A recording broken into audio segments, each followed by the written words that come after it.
My name is Anita Riddle. KC and the Sunshine Band's music was nearly everywhere in my life when I was in high school in the late 70s.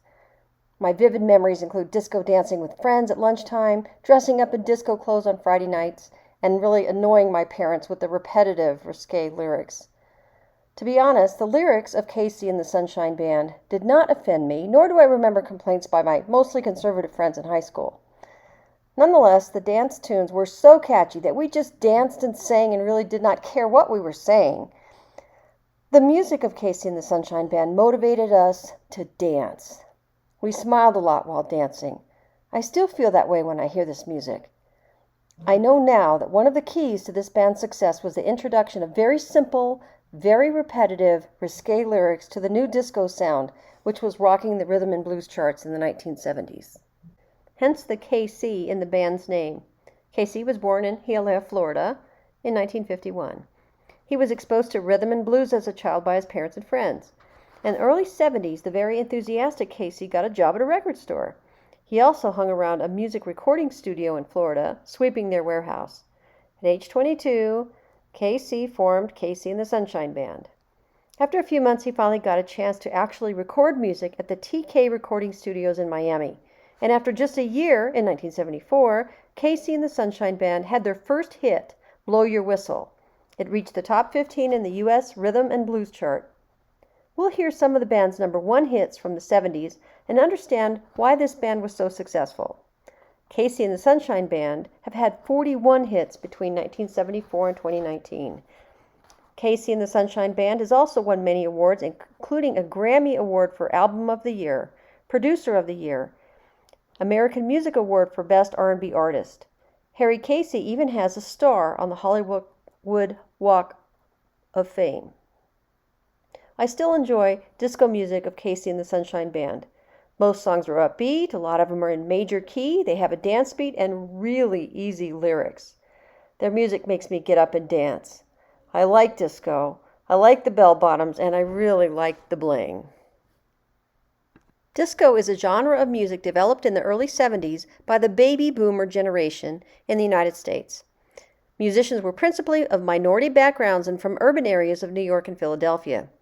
The easiest way to identify disco music is by the 4-on-the-floor rhythm pattern, where the bass drum or bass guitars hit loudly on every accented beat in 4/4 time. The hi-hat or tambourine provides syncopation. Also prominent in disco bands are bass guitar, a brass section with great trumpeters, electric piano, synthesizer, guitar, strings, and very often the musicians and singers dance energetically during the performance. We'll hear a sample. This is an instrumental recording by KC and the Sunshine Band called Rock Your Baby.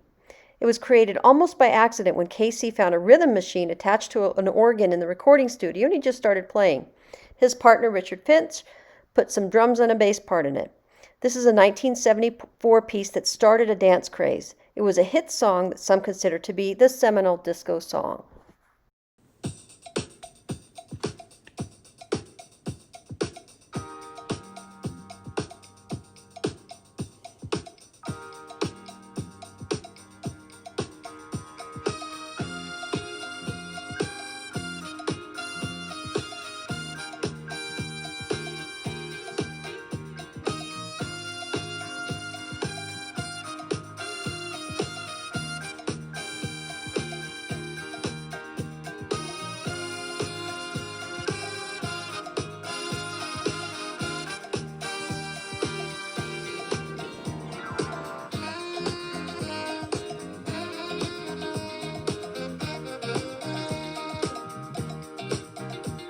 In the 1960s and 70s, many successful disco bands were made up of completely African American musicians. You may know songs by the disco band called Earth, Wind and Fire, or perhaps you've heard about Donna Summer or Gloria Gaynor, both very successful African American musicians. When Harry Casey arrived on the scene, he became one of the first white leaders of a successful R&B band. It was a wonderful example of racial harmony. Here you see Harry Casey sitting in the middle of the picture. Standing behind him in the white shirt is Richard Finch, who was also a composer and lyricist for the band. Their simple, repetitive lyrics were risque, about love and sex, much like the top pop songs of the day. So they combined the R&B sound with pop lyrics.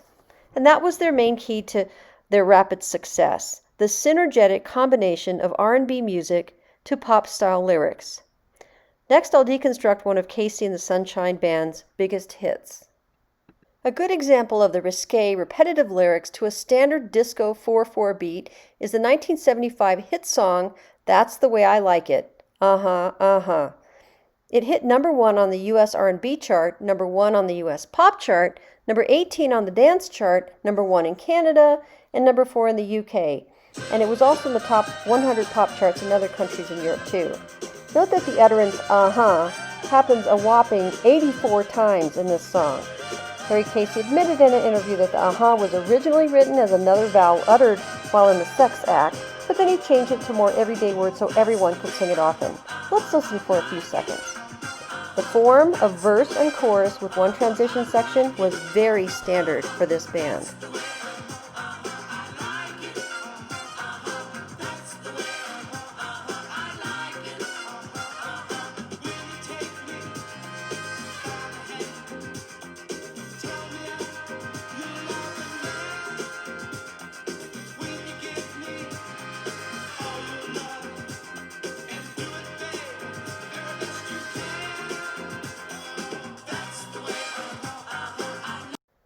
Casey and the Sunshine Band had 41 songs hit the charts.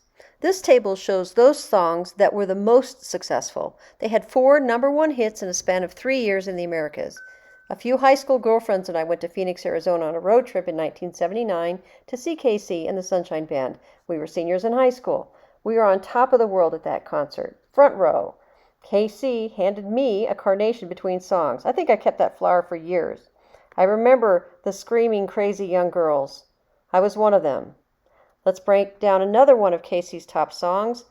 In 1977, the hit Keep It Comin' Love. In this song, Casey and Richard Finch continued their recipe for success by using risque, repetitive lyrics to a standard disco 4/4 beat. The tempo, meter, timbre, and form are nearly identical in this song to That's the Way I Like It. Even the lyrics are about the same thing, lovemaking. In fact, when creating this PowerPoint, I simply copied the slide for That's the Way I Like It, since the timings for intro, chorus, verses were on the same seconds. But when I was a teenager, these two songs sounded different to me. Nonetheless, the effect was the same. I wanted to get up and dance. The 1977 hit song Keep It Comin' Love had the most repetitions of lyrics of any song I had ever heard, and even so to this day. The title phrase Keep It Comin' Love is sung 45 times in this song. The phrase Don't Stop It Now is sung 59 times in this song. But back in 1977, that didn't matter to me at all. It was easy to sing, easy to dance to, and it came on the radio at least twice an hour. It hit number 1 on many charts. Let's listen for a few seconds.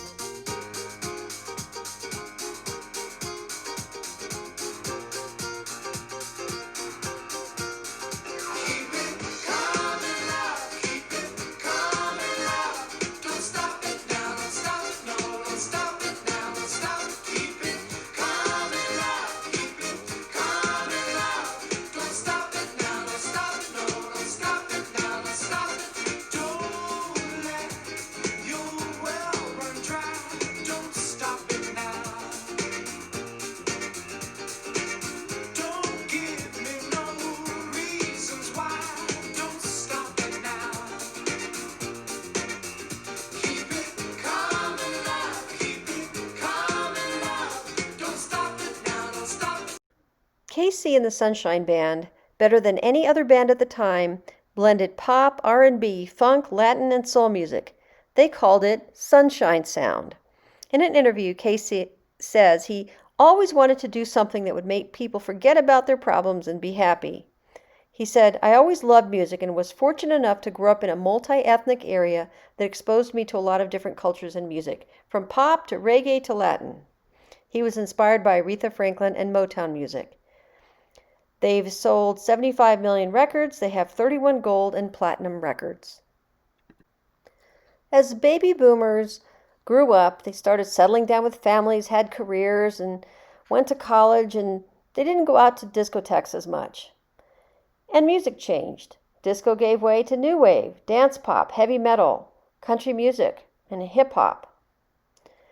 However, in 1991, there was a revival of disco music, and so that brought Casey out of retirement. He formed the band again with some new members and some original members, and they started touring.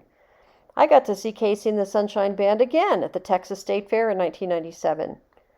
The new band has released a large number of compilation albums through Rhino Records, along with some newly recorded material. Harry Casey still lives in Florida. There's no record that he's ever married. And he has 2 dogs. He still performs on occasion. His band's music is still heard in movies, at sporting events, and commercials. I still dance to it when I hear it on the radio. That's it for Casey and the Sunshine Band. Thanks for listening. The last clip we'll hear is Let's Go Rock and Roll, one of his final hits.